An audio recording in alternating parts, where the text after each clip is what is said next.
Good morning. Welcome to Mega Nine TV morning paper analysis కార్యక్రమానికి స్వాగతం. ఈరోజు మనం ప్రధాన పత్రికల్లోని ప్రధాన అంశాలనుసారం మనం చూద్దాం. ముందుగా మనం తెలంగాణకు సంబంధించినటువంటి ఆంధ్రజ్యోతి దినపత్రికను చూసుకుందాం. ఈరోజు ప్రధానంగా చూసుకుంటే ఆంధ్రజ్యోతి దినపత్రికలో ప్రధానమైన వార్త రాహుల్ గాంధీ హౌగాడు. ఇది సాయంత్రం నుంచే తెలంగాణ రాజకీయాల్లో చక్కర్లు కొడుతుంది ఈ వార్త.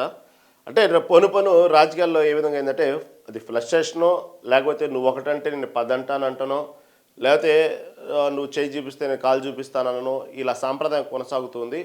కొద్ది రోజులు మనం చూస్తున్నాం తెలంగాణ రాజకీయాల్లో. ఎవరి భాష, వాళ్ళ యొక్క వాక్చాతుర్యాన్ని, గతంలో వాక్చాతుర్యం అనేదేమో, ఇప్పుడు ఆ వాక్చాతుర్యం అనకూడదు. వాళ్ళ భాష, వాళ్ళ ధోరణి చూస్తూ ఉంటే చివరికి ఇక అంటే మనం మామూలుగా జనరల్గా ఇటీవలి కాలంలో ఫస్ట్ నుంచి చూస్తూ ఉంటాం. మూవీస్లో చూసుకుంటే మనకు సెన్సార్ బోర్డు ఒకటి ఉండిద్ది. ఆ సెన్సార్ బోర్డు సినిమా తీసిన తర్వాత ఆ సెన్సార్ బోర్డుకి తీసుకెళ్ళి సినిమా చూపించిన తర్వాత దాంట్లో అభ్యంతరకరమైన సన్నివేశాలు ఏమైనా ఉన్నా, లేదా సమాజం పట్ల ఆ సన్నివేశాలైన ప్రభావం చూపుతాయన్నా, లేదా ఆ మాటలు వినటానికి జూప్సాకరంగా ఉంటాయి, కుటుంబ సమేతంగా ఈ చిత్రాన్ని చూడలేరు అని అనుకున్నటువంటి సన్నివేశాలు ఏమైనా ఉన్నా, లేదా భయానకరమైనటువంటి దృశ్యాలు ఏమైనా ఉన్నా, దానికి ఆ సెన్సార్ బోర్డు కటింగ్ చేసి దానికంటే ఒక సర్టిఫికేటు కేటాయించి దాని ప్రకారం ఒక నిర్ణయం పబ్లిక్కే వదిలేస్తారు. ఇది చూడదగ్గ చిత్రమా, చూడలేని చిత్రమా, లేకపోతే 14 ఏళ్లలోపు పిల్లలు ఇది చూడలేని చిత్రమనో, చూడకూడదనో, లేకపోతే ఇలాంటి కొన్ని హింట్ ఇస్తూ ఉంటారు. దాని తగ్గట్టు సినిమాలకు వెళ్ళే వాళ్ళ ఇష్టాన్ని ప్రకారం వెళ్తుంటారు, దాని ప్రకారం చూస్తూ ఉంటారు. ఇది జనరల్గా మనకు తెలిసిన విషయం నడుస్తూ ఉన్నది. ఇక ఆ తర్వాత వచ్చినటువంటి డిజిటల్ ప్లాట్ఫామ్ మీద వచ్చినటువంటి ఏదైతే ఉన్నాయో, ఈ డిజిటల్ దాంట్లో వచ్చేటువంటి ఏదైతే ఈ నెట్ఫ్లిక్స్లు, అమెజాన్లు ఇలాంటి ఉన్న వాటి విషయాల్లో ఇప్పుడు ఉన్నటువంటి దాంట్లో సెన్సార్లు ఏం లేవు.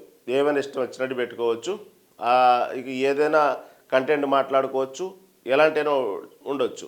అది ఎవరైనా దానికి సంబంధించినటువంటి ఎటువంటి సెన్సార్ అనేవి ఇంకా దానికి సంబంధించిన కండిషన్స్, రూల్స్ ఇంకా రాలా.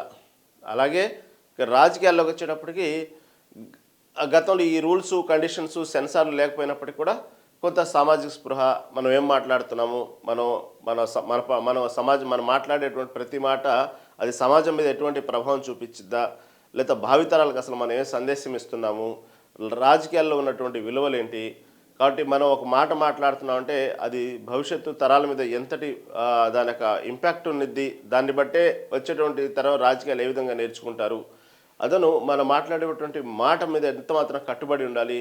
ఇవన్నీ కూడా ఒకానొక దశలో ఒక 80s 90s వరకు కొంచెం నడిచింది రాజకీయాల్లో దానికి సంబంధించింది.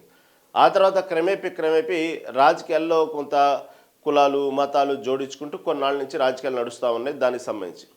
ఇక ఆ తర్వాత చూసుకుంటే దాదాపుగా గట్టిగా చూసుకుంటే ఒక 10 ఏళ్ల లోపు నుంచి రాజకీయాలు చూసుకుంటే మాత్రం కేవలం వీటితో పాటు ఈ కుల మతాల రాజకీయాలతో పాటు 2 తెలుగు రాష్ట్రాల్లో ప్రధానంగా చూసుకుంటే దీని మీద ఎక్కువ రాజకీయాలు నడుస్తూ ఉంటాయి ప్రాతిపదికన. అంతేగాని ఆ వ్యక్తి ఎవరైతే ఆ రాజకీయాల్లో పోటీ చేస్తున్న వ్యక్తి అనుభవజ్ఞుడా, అతనికంటూ ఒక పరిజ్ఞానం ఉందా ఈ విషయంలో, అతను ఏ వరకు ప్రజాసేవ చేయగలడు, అతని ట్రాక్ ఏంది, హిస్టరీ ఏంది అనేది చూడటం మానేసి అతను ఎవరైనా కానీ అతను ఆ పార్టీ వాడా కాదా, ఫస్ట్ అసలు మా కులం వాడా కాదా అని చూసుకోవటం, మా కులము, మా మతము ఆ ప్రాతిపదికన ఎన్నికల్లో అతనికి ఓట్లు వేయాలి అనేటువంటి ఒక భావన అనేది గట్టిగా 2 తెలుగు రాష్ట్రాల్లో నాటుకుపోయింది. ఎక్కడా లేదు. వాస్తవం చూసుకుంటే దేశంలో ఎక్కడా లేవు, ఏ రాష్ట్రం లేవు ఇలాంటి రాజకీయాలు. మరి 2 తెలుగు రాష్ట్రాలు మాత్రమే ఎక్కువ ఈ కులాలు, మతాల ప్రాతిపదికన నడుస్తూ ఉంటాయి. అతను ఎలాంటి వ్యక్తి అయినా కానివ్వండి, అతను ఎంతటి నేర చరిత్ర అయినా ఉండనివ్వండి, అతను కనీసం ఆ పరిపాలించేటువంటి అర్హత ఉండనివ్వండి, అతను చూసేది కులం. ఓకే, అతను బాగా డబ్బులు ఇవ్వగలడు, ఓటుకు బాగా డబ్బు పంచగలడు, అతని ప్రాపర్టీస్ ఎంత, అదంతా ఇదంతా, దాన్ని ఒక కులమానంగా చూస్తున్నారు. ఆయనకు ఆ ఇండస్ట్రీస్ ఉన్నాయంట, అంత డబ్బులు ఉన్నాయంట, ఇంత డబ్బులు ఉన్నాయంట. అంటే అసలు ఎంతటి ధోరణిలోకి వెళ్ళిపోయారంటే తెలియకుండానే మైండ్ సెట్స్ మారిపోయినాయి, ఓటర్స్ మైండ్ సెట్స్ కూడా మారిపోయినాయి. ఓకే, ఇతను వస్తే భారీగా ఓట్ల డబ్బులు పంచగలడు, లేకపోతే ఇతను మా కులం వాడు, లేకపోతే మా మతం వాడు, ఈ విధంగా మైండ్ సెట్స్ కూడా మారిపోయి కేవలం ఆ ప్రాతిపదికనే ఓట్లు కూడా చూస్తున్నారు. అధిష్టానం కూడా సీట్లు ఇచ్చేటప్పుడు కూడా మత ప్రాతిపదికనే అక్కడ ఏ సామాజిక వర్గం ఓటర్లు ఎక్కువ ఉన్నారు, ఆ సామాజిక వర్గం ఓటర్లకు ఉన్నటువంటి అభ్యర్థిని అక్కడ నుంచోబెట్టడానికే క్యాలిక్యులేట్ చేస్తూ, అదేవిధంగా మనకు కూడా దాంట్లోనే ఒక రకమైనటువంటి చక్రబంధంలో దాంట్లోనే ఇరుక్కునేలా చేశారు. కరెక్టే కదా, ఈ సామాజిక వర్గం ఎక్కువ కాబట్టి ఆ ఎక్కువ ఉన్నటువంటి సామాజిక వర్గం అభ్యర్థిని అక్కడ నుంచోబెడితే గెలుస్తాడు కాబట్టి ఆ సామాజిక వర్గం అని మనకు కూడా తెలియకుండానే మనం ఒక చక్రంలో వెళ్తున్నాం. అంతేగాని అతను చదువుకున్న చదువులేంది, అసలు అతను ఏ మేరకు పరిపాలించగలడు, అతను మనకు ఉపయోగపడతాడా లేదా, అతను అతని అవగాహన ఉందా లేదా, అతను ఒక లేతే అతనికి ఉన్నటువంటి ఏదైతే గతంలో ఉన్నటువంటి ఆ అనుభవం ఏంది, ఇలాంటివన్నీ చూడకుండా కేవలం ఈ విధంగానే ఓట్లు వేయడానికి సిద్ధమయ్యారు. తెలియకుండానే అసలు దాంట్లో ఇంకా పీక్ స్టేజ్లోకి వెళ్ళిపోయారు. ఇప్పట్లో ఎంత ప్రక్షాళన చేసినా అప్పుడు కొన్ని కొన్ని సమస్యలు వచ్చినప్పుడు సమాజంలో కొన్ని రుగ్మతలు కానీ కొన్ని సమస్యలు వచ్చినప్పుడు క్యాంపెయినింగ్ చేస్తూ ఉంటారు గవర్నమెంట్ వాళ్ళు. దానికి సంబంధించినటువంటి ఎక్కడికక్కడ క్యాంపులు పెట్టి క్యాంపెయినింగ్ చేస్తూ ఉంటారు. అలా ఇప్పుడు ఈ కులగజ్జి రాజకీయాల గురించి ఎక్కడక్కడ క్యాంపెయినింగ్లు ప్రభుత్వాలు ఒక యుద్ధ ప్రాతిపదికన ఒక ప్రాజెక్టులా చేసినా కూడా మైండ్ సెట్లు మారే పరిస్థితులు లేవు. ఎందుకంటే ఆ క్యాంపెయినింగ్ వచ్చినవాడు కూడా ఏ కులం వాడని చూసే రకాలు కాబట్టి ఆ విధంగా తయారైపోయినాయి రాజకీయాలు. సరే, గత కొద్ది కాలంగా చూసుకుంటే ఇటీవలి కాలంలో గట్టిగా 10 ఏళ్ల లోపు నుంచి చూసుకుంటే ఏ స్థాయికి వెళ్ళిపోయిందంటే ఏ సెన్సార్ బోర్డులు కూడా వినలేని భాషలో మాట్లాడుకోవటం మనం చూస్తూ ఉన్నాం ఇటీవలి కాలంలో. ఎంత అంటే వ్యక్తిగత దూషణలతో పాటు చివరికి వ్యక్తిగత దూషణలతో ఒక రకంగా సరిపెట్టుకుందాం అనుకుంటే ఇంకంతకు మించి ఏం చేయాలంటే ఇంట్లో ఉన్నటువంటి వాళ్ళ మీద, ఆ ఇంట్లో ఉన్నటువంటి ఆడవాళ్ళ మీద, కుటుంబ సభ్యుల మీద కూడా లేనిపోని మాటలు, లేనిపోని అపనిందలు, బాడీ షేమింగ్లు, తర్వాత ఇంకా దిగజారిపోయినటువంటి రాజకీయాలు ఇటీవలి కాలంలో మనం చూస్తున్నాం కూడా ప్రస్తుతం. ఇక దానికి తగ్గట్టు మీరు గమనిస్తూ ఉంటే ఒక అభ్యర్థి ఒక మాట అన్నాడంటే, విమర్శించాడంటే గమ్మత్తు ఏంటంటే ఇంకొక పార్టీ అతను ఇచ్చినటువంటి ఏదైతే విమర్శ ఉందో దానికి విమర్శని కౌంటర్గా ఆ పార్టీ తరపున ఎవరిని మాట్లాడటానికి ప్రయత్నించినప్పుడు అరే ఇతను మాట్లాడిన మాటలు సపోజు ఒక విద్యుత్ మీదనో, ఒక నీటి మీదనో, లేకపోతే ప్రభుత్వంలో ఉన్నటువంటి ఏదో ఒక యంత్రాంగం మీదనో, ఒక అవినీతి మీదనో మాట్లాడుతూ ఉంటే ఆ శాఖకు సంబంధించినటువంటి మంత్రి, దాని మీద అవగాహన ఉన్నటువంటి మంత్రి అసలు అతను వేసినటువంటి ఏదైతే విమర్శించాడో ఆ విమర్శ పట్ల అవగాహన, అసలు ఏం జరిగింది ప్రభుత్వంలో అన్నటువంటి విషయాల్లోకి వచ్చేటప్పటికి దానికి సంబంధించిన అవగాహన ఉన్నటువంటి వాళ్ళ మంత్రి శాఖనో లేకపోతే వాళ్ళ క్యాబినెట్లో ఉన్నటువంటి వాటిలో విమర్శించడానికి మీడియా ముందు ప్రవేశపెడతారు. ఇలా జరిగింది, మేము ఇలా అవినీతి చేయలేదనో లేకపోతే ఇంతవరకు ఖర్చు అయిందనో ప్రవేశపెడతారు. పోను రాజకీయాలు ఎలా అయిపోయినంటే ఇతను విమర్శించిన దాని మీద అతను ప్రభుత్వాన్ని విమర్శిస్తే దాని మీద వివరణ ఇచ్చినటువంటి అవకాశానికి ఇంకొక మంత్రినో ఆ శాఖకు సంబంధించిన వ్యక్తిని కాకుండా విమర్శించిన వ్యక్తి ఏ కులం, ఆ కులానికి తగ్గ వ్యక్తిని ఆ పార్టీలో ఎవరున్నారు, మా పార్టీలో ఎవరున్నారు, ఆ వ్యక్తిని తెర ముందు తీసుకొచ్చి సేమ్ అనమాట. అసలు అది చాలా గమ్మత్తైనటువంటి విషయం అనమాట. విమర్శించిన వ్యక్తి కులాన్ని బట్టి ఎదుటి ఇంకొక పార్టీలో ఉన్న వ్యక్తిని, అదే కులాన్ని, అదే సామాజిక వర్గానికి చెందిన వ్యక్తిని తీసుకొచ్చి మీడియా ముందు ప్రవేశపెట్టి అతన్ని మాట్లాడతారు. అతను చివరికి ఆ పరిజ్ఞానంతో మాట్లాడుతున్నాడా, ఇందా నేను చెప్పినప్పుడు ఏదైతే సమస్య ఉందో ఆ సమస్య మీద పరిజ్ఞానం ఉన్న వ్యక్తిని తీసుకొచ్చి మాట్లాడితే జరిగిన పొరపాట్లేంది లేకపోతే అతను వివరణ ఇచ్చుకోవడానికి ప్రయత్నిస్తాడు. కాబట్టి ఆ కులాన్ని, సామాజిక వర్గానికి చెందిన వ్యక్తిని తీసుకొచ్చి తెర ముందు కూర్చోబెడితే ఏమైందంటే అతను ఎంతసేపటికి నన్ను కాబట్టి ఇంత వాల్యూ ఇచ్చారనుకుంటాడు. కానీ అతనికి అర్థం కాదు అతనే బలవుతుంది ఒక మేక అని చెప్పి. కానీ తీసుకొచ్చి తెర ముందు కూర్చోబెట్టేప్పటికి ఇక ఇష్టం వచ్చినట్టు మాట్లాడతారు దానికి సంబంధించి. ఎందుకంటే అవకాశం రాదు కదా మళ్ళీ. ఇక దాంట్లో ఆ భాగం ఎలా వెళ్ళిపోద్ది అంటే విషయం బయటికి వెళ్ళినా కూడా ఇంకొకళ్ళు మాట్లాడకుండా ఉండాలంటే సేమ్ సామాజిక వర్గం కాబట్టి అతని చేత ఇక వ్యక్తిగత దోషులు మొదలు పెడతారు. ఇంకా అది ఇంకొక వేరే సామాజిక వర్గం అయితే అది చూడండి మా సామాజిక వర్గం తక్కువ చేసి మాట్లాడుతున్నాడని చెప్పి ఇంకా ప్రాబ్లం హైప్ అయ్యిద్దని చెప్పి సేమ్ సామాజిక వర్గం వ్యక్తిని తీసుకొని కూర్చోబెట్టేటప్పటికీ అతను ఆ సామాజిక వర్గం వ్యక్తి కాబట్టి ఇక ఇష్టం వచ్చినట్టు మాట్లాడుతూ ఉంటాడు.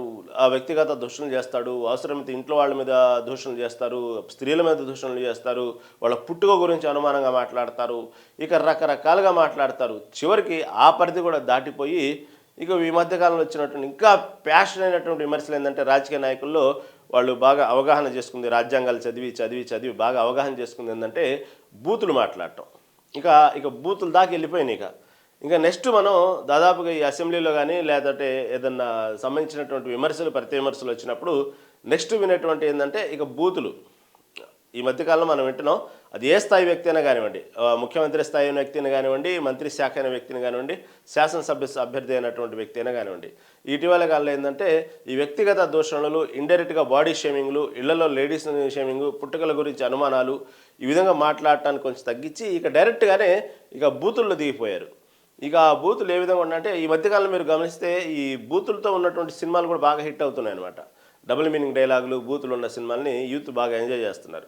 కాబట్టి దాన్ని ఆదర్శంగా తీసుకున్నారో తెలియదు కానీ రాజకీయ నాయకులు ఇటీవలి కాలంలో ఇక బూతులు మొదలైపోయినాయి. నువ్వెంత, నీ బతుకంత, అలాంటోడా ఇలాంటోడా దాకెళ్ళిపోయినాయి. ఇక అంతకంటే ఇంకా ఘోరం కూడా మాటలతో వెళ్ళిపోతూ ఉన్నాయి రాజకీయాలు. చూస్తూ ఉంటే దానికి సంబంధించి ఇటీవలి కాలంలో మనం చూస్తూ ఉన్నాం.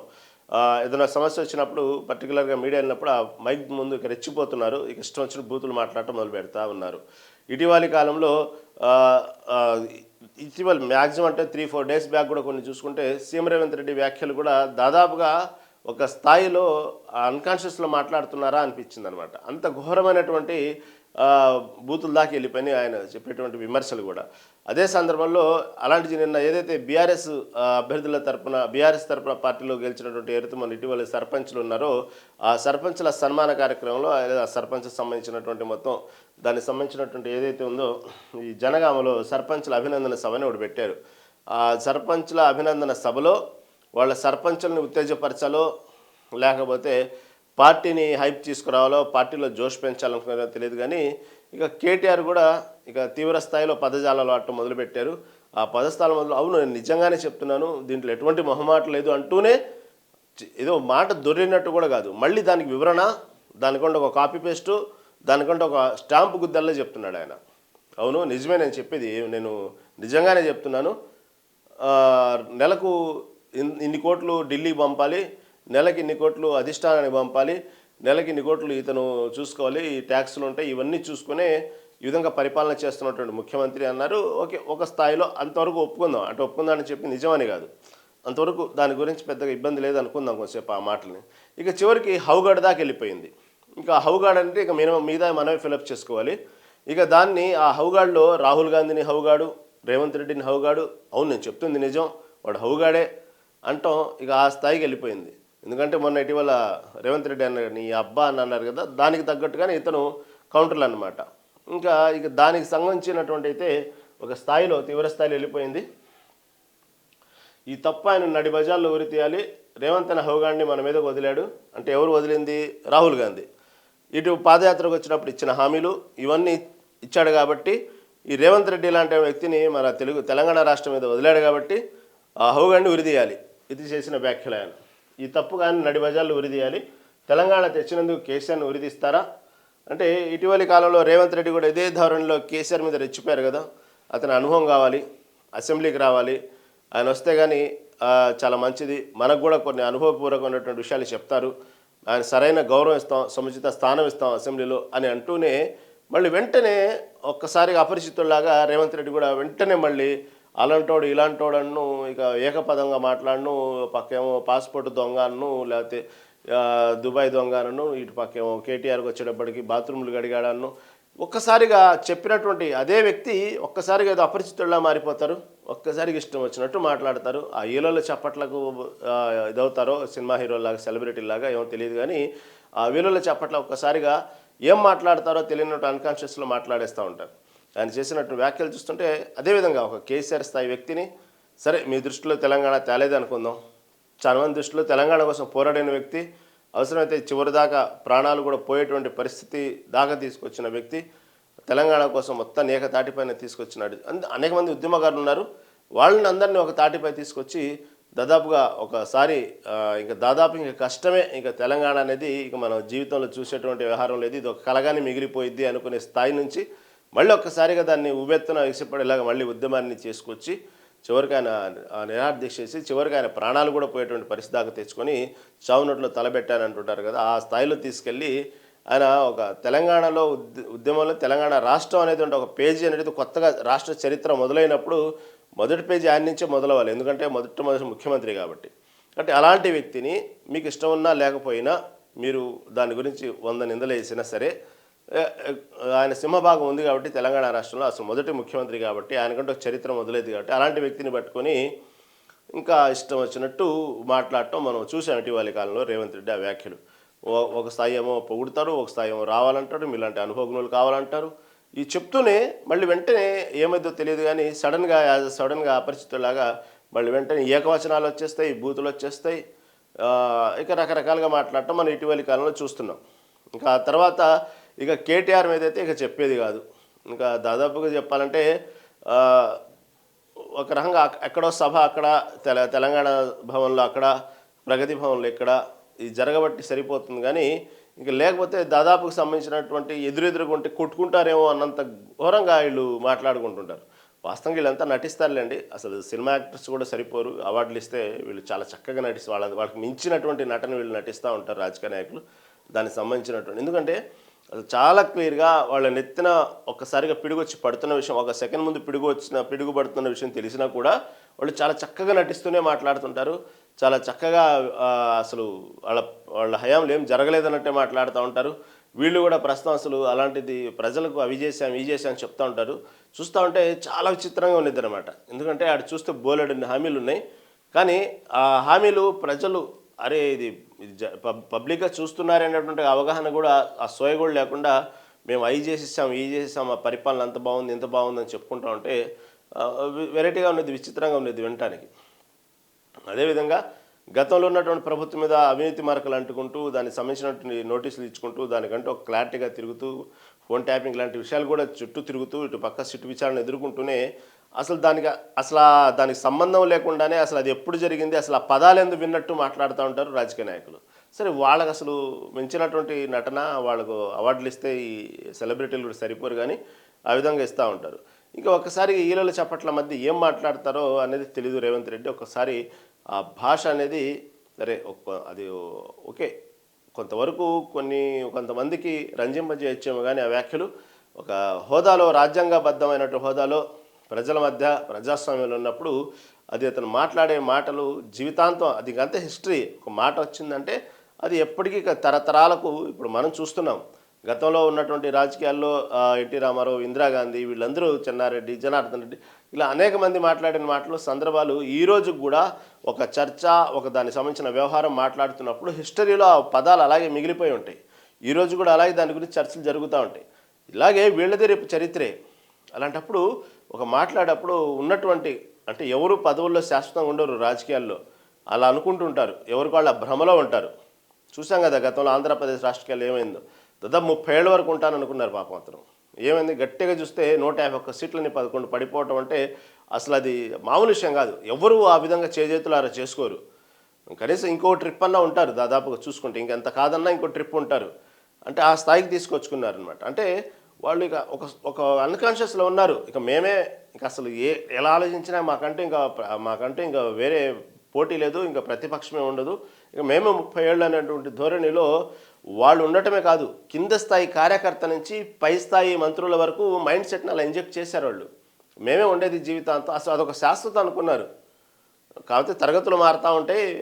6వ తరగతి నుంచి 7వ తరగతి 10వ తరగతికి వెళ్తుంటాం, 8వ తరగతి వెళ్తుంటాం. తరగతులు మారుతూ ఉంటే స్కూల్ మాత్రం స్టాండర్డు, మనమే టీచర్స్ మనమే విద్యార్థులు అని చెప్పి వాళ్ళు అదొక ఫిక్స్ అయిపోయారు. ఇక అసలు వాళ్ళదే ఇక అసెంబ్లీ, ఇక వాళ్ళదే ఆ కుర్చీలు, పర్మనెంట్ మా ఇళ్ళు అన్నట్టు ఒక ఫిక్స్ అయిపోయారు. వాళ్ళు ఫిక్స్ అయిపోయి ఎంత విపత్కర ధోరణి ఎదుర్కొన్నారంటే అసలు ఇక వాళ్ళకి హద్దు లేదు. ఇక వాళ్ళ భాషకి, వాళ్ళు మాట్లాడే మాటకి, వాళ్ళ పరిపాలనకి, కింద స్థాయి కార్యకర్తల నుంచి గ్రామాల్లో చేసే దౌర్జన్యాల కాడి నుంచి విపరీతమైనటువంటి అంటే అసలు వాళ్ళు నెక్స్ట్ ఇలాంటి రోజులు ఒకటి ఉంటాయి, మళ్ళీ మనం ప్రతిపక్షంలో కూర్చోవాలి, ఆ ప్రతిపక్షం లేకుండానే కూర్చుంటాం అనే పరిస్థితి వాళ్ళు వచ్చిందని ఎప్పుడు ఎక్స్పెక్ట్ చేయలే వాళ్ళు. ఇక ఇష్టం వచ్చినట్టు ప్రతి రంగంలో, అసలు ఇక సినిమా రంగంలో అయితే ఇక చూడండి, ఆ పోసాని వీళ్ళందరూ మాట్లాడిన మాటలు మీకు గుర్తుంది కదా. అసలు అసలు వినేటువంటి మాటలేనా, అసలు మాట్లాడేటువంటి మాటలేనా, ఒక స్థాయి ఒక హోదాలో అంటే హోదా మీనింగ్ ఎడ్యుకేట్ అయినటువంటి పర్సన్స్ ఆ విధంగా మాట్లాడటం మనం చూసాం మీడియా ముందు. ఎంతటి జుగుప్సాకరమైన చిన్న పిల్లల దగ్గర నుంచి, ఇంట్లో ఉన్న చిన్నపిల్లల దగ్గర నుంచి కూడా మాట్లాడిన సందర్భాలు మనం చూసాం. బోరుగడ్డ అనిల్ ఏ విధంగా మాట్లాడాడో మనం చూసాం, నాని ఏ విధంగా మాట్లాడాడో మనం చూసాం. ఈ విధంగా ఈ వ్యాఖ్యలు ఎంత జుగుప్సాకరమైన వ్యాఖ్యలతో పాటు ఇంకా ఎలా అంటే అవకాశం దొరికితే నరికేద్దామా అనేటువంటి భావన వచ్చేటువంటి, అంటే ఎవరైతే అపనిందలు పడతారో వాళ్ళు జీవితం పోతే పోయింది, ఏమైనా పర్వాలేదు, మనం జైలు పాలైనా పర్లేదు, అసలు నరికేయాలన్నంత ఫీలింగ్ వచ్చేలాగా కొన్ని చేసిన వ్యాఖ్యలు. అంటే ఇక జీవితం పర్మనెంట్గా వాళ్ళే ఉంటాం అనుకున్నారు వాళ్ళు. అలాంటివి ఉంటే ఈ రాజకీయాలంతా కూడా శాస్త్రంగా ఉంటామని ఫీల్ అవుతూ ఉంటారు. ఇక 5 ఏళ్ల తర్వాత వీళ్ళు జాతకాలు ఏ విధంగా తారుమారవుతాయో వాళ్ళకు తెలుసు. కానీ ఆ టైంలో ఇక సోయ ఉండదు, తెలుసు అని మర్చిపోతారు. ఇక మనమే ఉంటాం అనుకుంటూ ఉంటారు. కాబట్టి ఈ విధంగా చూస్తున్నటువంటి వ్యాఖ్యలు మనం చూసాం. ప్రత్యక్ష సాక్ష్యం గతంలో జరిగినటువంటి ప్రభుత్వంలోనే మనం చూసాం ఏ విధంగా అయిందనేది.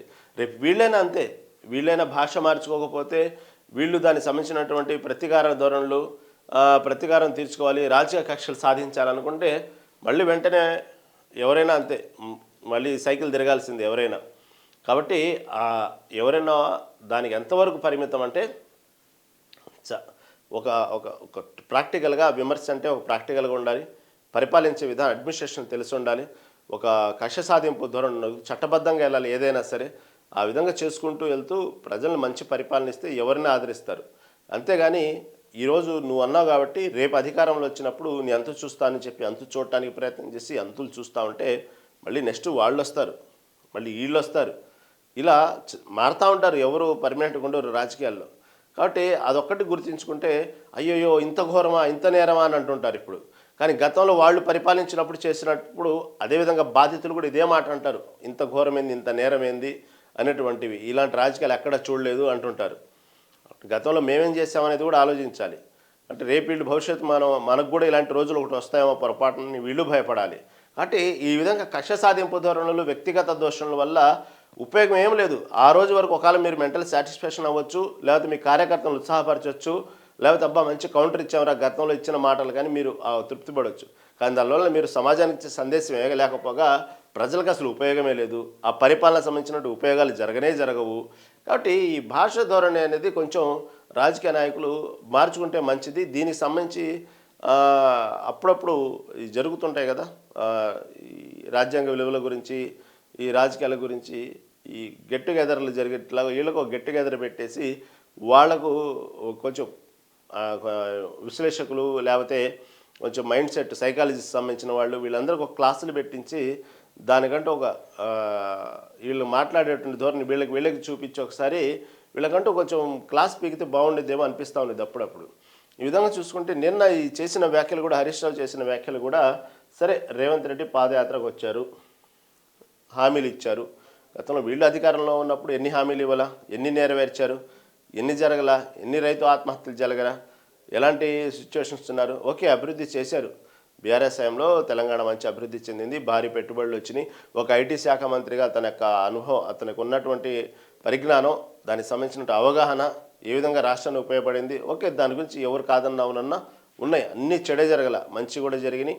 ఈ రోజు వరకు కూడా మిషన్ భగీరథ లాంటి ప్రాజెక్టులు కానీ ఎన్ని నడుస్తున్నాయంటే హరీష్ రావు లాంటి వాళ్ళు అనే అనుభవం, దానికి సంబంధించినటువంటి అవగాహన, ఆ పరిపాలన మీద పట్టు, ఆ మంత్రిత్వ శాఖ మీద ఉన్నటువంటి వ్యవహారం ఇవన్నీ ఉన్నాయి. చాలా చాలా చక్కగా నడిచినాయి. ఈరోజు హైదరాబాద్ మొత్తం బీఆర్ఎస్ గెలిచిందంటే మొన్నటి ఎన్నికల్లో కూడా అంటే అభివృద్ధి చూశారు కాబట్టి ఓటర్లు ఓటేశారు. దాన్ని కాదంటే అసలు మొత్తం 0% అంటలేదు. కాబట్టి దాని గురించి మాట్లాడుతూ ప్రజల్లో తీసుకెళ్తే బాగుండేది. కానీ అలాగే ఇచ్చినట్టు మీరు హామీల్లో అన్నీ నెరవేర్చారా? మీరు నెరవేర్చిన హామీలు కూడా చాలానే ఉన్నాయి కదా. అలాంటి సమయంలో మీరు ఉన్నటువంటి 10 ఏళ్లలో ఉద్యోగ కల్పన ఎప్పుడేం చేయలేదు మీరు పెద్దగా. దానికి సంబంధించిన అనేక ఉన్నాయి. రైతులు చాలా ఇబ్బంది పెట్టారు, అవి ఉన్నాయి. చాలా సమస్యలు ఉన్నాయి. సమస్యలు ఉంటాయి, మంచి ఉంటాయి, చెడు ఉంటాయి. కానీ ఈ హామీలు ఇచ్చినటువంటి విషయంలో రాహుల్ గాంధీ పాదయాత్రకు వచ్చినప్పుడు కానివ్వండి, చేసిన విషయంలో అశోక్నగర్ సభల్లో తప్పుడు హామీలు చేసిన రాహుల్ గాంధీని ఉరితీయాలి హౌలాగాడు. అంటే ఉరితీయాలి అనే టాపిక్ రేవంత్ రెడ్డి నుంచి మొదలైంది కాదంటలేదు. కాకపోతే ఇప్పుడు తప్పెవరు, మంచోడెవరు, చెడ్డోడెవరు ఏం లేదు కదా అక్కడ. మీరు ఈరోజు దానికి సంబంధించినటువంటి విషయాల్లో వెంటనే మీరు ఇష్టం వచ్చినట్టు నోరు పారేసుకుంటున్నారు. దాంట్లో ఇక మంచి ఏముంది, చెడేముంది? నువ్వు ఒకటంటే నువ్వు అందంటున్నా అన్నట్టు వెళ్తున్నారు. అలాంటప్పుడు నీతివంతమైన రాజకీయాలు, పార్టీ విలువలు, సిద్ధాంతాలు, రాజకీయ విలువలు, మీరు చెప్పేటువంటి ఉన్నాయి కదా నీతి సూత్రాలు, శుద్ధపూస సూత్రాలు, అవన్నీ కూడా ఎలా ఆపాదిస్తారు? మీరు దానికి సంబంధించిన మేమే కరెక్ట్ అని అనడానికి లేదు కదా. మీరు తిడుతున్నారు, మీరు మాట్లాడుతున్నారు. కాబట్టి దానికి ఓకే నువ్వు అన్నావు కాబట్టి అనేది మీరు ఒక వ్యక్తిగతంగా తీసుకొని వ్యక్తిగతమైన విమర్శలు తీసుకొచ్చి పబ్లిక్లో మాట్లాడుతూ, ఆ రాజకీయ సభల్లో మాట్లాడుతూ మొత్తం రాష్ట్రం మొత్తం సమస్యలాగా మీ సమస్యని, మీ వ్యక్తిగత దోషులను మొత్తాన్ని అదొక రాష్ట్ర సమస్యలాగా దాన్ని క్రియేట్ చేస్తూ, దానికి ఒక పాలిషింగ్ చేస్తూ మీరు అనుకున్న మనసులో ఉన్న బూతులన్నీ పబ్లిక్లో తిట్టేస్తున్నారు మైక్ ఎదురు రాగానే. దానికి సంబంధించిన విషయాల్లోనే ఈ విధంగా కేటీఆర్ వ్యాఖ్యానించారు. కేసీఆర్ను ఉరితీయాలి అని రేవంత్ రెడ్డి మాట్లాడుతున్నారని, ఆయన ఎందుకు ఉరితీయాలి? చావునోట్లో తలపెట్టి తెలంగాణ తెచ్చినందుగా, రైతు బంధు, రైతు బీమా, కళ్యాణ లక్ష్మి, షాదీ ముబారక్, కేసీఆర్ కిట్ ఇచ్చినందుక, ఈ విధంగా ఆడబిడ్డలకు అయి చేసిన ఓకే మీరు బాగుంది. దీనికి సంబంధించిన విషయంలో ఇవన్నీ ఎందుకు, కేసీఆర్ని ఎందుకు ఉరితీయాలి? ఇన్ని తెలంగాణ రాష్ట్ర రాజకీయంలో ఒక చరిత్రను తీసుకొచ్చి, ఇన్ని పథకాలు తీసుకొచ్చి ప్రతి నోట్లో కేసీఆర్ అనగానే అది ఈ పథకాలన్నీ వరుసగా ఆటోమేటిక్గా నోట్లో నానుతూ ఉంటాయి. కాబట్టి ఈ పథకాలన్నీ ఏది మీరు కాంగ్రెస్ వాళ్ళు ఒక పథకం చెప్పండి, ఒక పబ్లిక్లో ఉన్నటువంటి ఒక పథకం పేరు చెప్పండి, ఇలా ప్రశ్నించండి బాగుంది. లేదా మీరు చేసినట్టు గతంలో పథకాలు ఏంది, పబ్లిక్ ఏ విధంగా ఉపయోగపడ్డాయి, ఈ రోజు వరకు కూడా దాని గురించి పబ్లిక్ ఎలా మాట్లాడుకుంటున్నారు, ఆ ఇచ్చినటువంటి పథకాల్లో మీరు ఎందుకు కోతలు పెట్టారు, మీరు ఎందుకు ఫెయిల్ అయ్యారు, మీకు అడ్మినిస్ట్రేషన్ చేత కాదు, లేకపోతే మీరు ఇచ్చిన హామీలన్నీ దొంగ హామీలు, రాష్ట్ర బడ్జెట్ ఎంత అని మీకు తెలుసు, అయినప్పటికీ కూడా అధికారంలో రావాలనే కాంక్షతో, ఆ అధికార దాహంతో మీరు నోటికి వచ్చిన హామీలన్నీ ఇచ్చి అవగాహన లేకుండా ఈరోజు పబ్లిక్ని ఇబ్బంది పెడుతున్నారు. ఇలా విమర్శించండి, బాగుంది. అతను అన్నాడని మీరంటూ దాంట్లో ఇంకా 4 పదాలు యాడ్ చేస్తూ, దాంట్లో ఎసెన్స్ యాడ్ చేస్తూ, దాన్ని ఒక రంగరింపజేస్తూ, దాన్ని పబ్లిక్లో ఏదో పెద్ద మొబిలైజేషన్ చేసుకుంటూ మీరు ఆనందపడతా ఉంటే అది పార్టీకి డ్యామేజ్తో పాటు రేపు సమాజంలో ఆ ప్రభావం చాలా నీచమైనటువంటి ప్రభావాన్ని చూపిస్తాయి. రాజకీయాల మీద విలువలు ఉండవు. యువత రాజకీయాల్లో రావాలంటారు, యువత వస్తేనే మారిద్దంటారు, చదువుకున్న వాళ్ళు రావాలంటారు, డాక్టర్లు కావాలని, ఇంజనీర్లు, విశ్లేషకులు కావాలంటారు. రావాలంటే కనీసం అక్కడ ఉన్నటువంటి ప్రాంతం, ఆ రాజకీయమైనటువంటి ఒక ఇల్లు, ఆ ప్రాంతము చాలా పరిశుద్ధంగా ఉంటే రావడానికి ప్రయత్నం చేస్తారు. అదొక కంపు, అదొక బురద అనేటువంటి భావన మీరే కలిగిస్తున్నారు రాజకీయాల నుండి. కాబట్టి ఇది ఎంతవరకు సమంజసం అనేది ఆలోచించుకుంటే రాజకీయాలు చేయాలి.